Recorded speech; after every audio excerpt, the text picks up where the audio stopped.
श्रृंगार भी होता है। और फिर सबसे बड़ी कावड़ यात्रा अकोला में ही होती है। स्वयंभू है और श्रावण मास में आधी रात को एकांत में स्वयंभू शिवलिंग की पूजा और अभिषेक किया करती थी। तो hello guys, welcome back to my channel and welcome to first episode of explore Akola. हम इस सीरीज़ में अकोला के कुछ हिस्टोरिकल प्लेस और फेमस प्लेस दिखाने वाले हैं, इसलिए आप जल्दी जल्दी सब्सक्राइब करो एंड बेल आइकन दबा दो, क्योंकि मैं ऐसे ही अमेजिंग कंटेंट लाता रहूँगा और आपको नोटिफिकेशन मिलते रहेंगी। तो आज हम आए हैं श्री राज राजेश्वर मंदिर, जिसके कारण अकोला का दूसरा नाम श्री राज राजेश्वर नगरी भी गिरा है।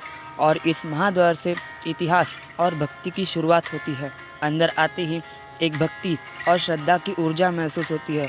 यहाँ पर रोज़ हज़ारों भक्त आते हैं और यहाँ श्रावण के महीने में तो यहाँ का जल्लोष आसमान छू लेता है, क्योंकि भारत की सबसे बड़ी कावड़ यात्रा अकोला में ही होती है। और अभी तक हम जिसके बारे में बात कर रहे हैं, ये है वो भव्य दिव्य ऐसा शिवलिंग।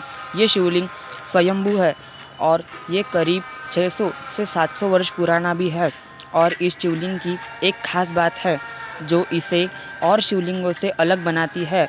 ये बात राजा अकोल सिंह के समय की है, जिनके नाम पर अकोला शहर का नाम गिरा है।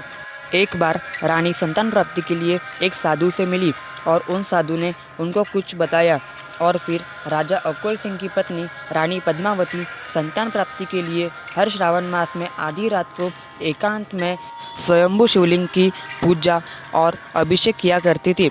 पर कुछ लोगों ने राजा को भड़का दिया, जिससे राजा को रानी की भक्ति पर शक हुआ और वो उस रात रानी का पीछा करते हुए मंदिर पहुंच गया।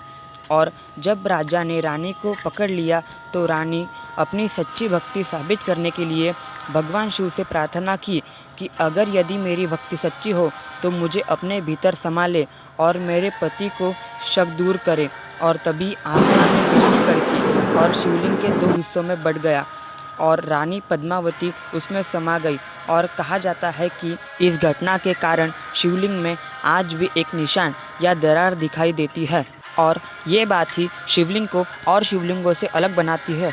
और तब से राजा पश्चाताप के लिए हर श्रावण मास सोमवार को पास के गांधीग्राम यानी वाघोली से पूर्णा नदी से पैदल जाकर जल ले आते और शिवलिंग पर चढ़ाते। तब से ये परंपरा अभी तक चली आ रही है, यानी कि हर श्रावण मास हज़ारों भक्त पैदल जाकर गांधीग्राम से ये जल ले आते और शिवलिंग पर चढ़ाते।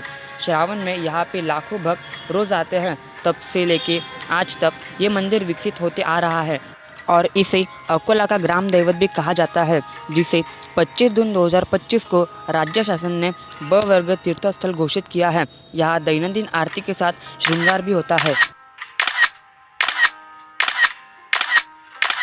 और फिर इस मंदिर के परिसर में और भी भगवानों के मंदिर बनाए हैं, जैसे कि देवी माँ, गजानन महाराज और दत्तात्रेय महाराज। और 2 साल पहले यहाँ पे एक सुंदर गणपति का मंदिर भी स्थापित किया है, जिसमें गणपति जी स्वयं रिद्धि सिद्धि के साथ है। अगर आपको ये व्लॉग पसंद आया हो तो लाइक और सब्सक्राइब कर देना। मिलते हैं एपिसोड 2 में।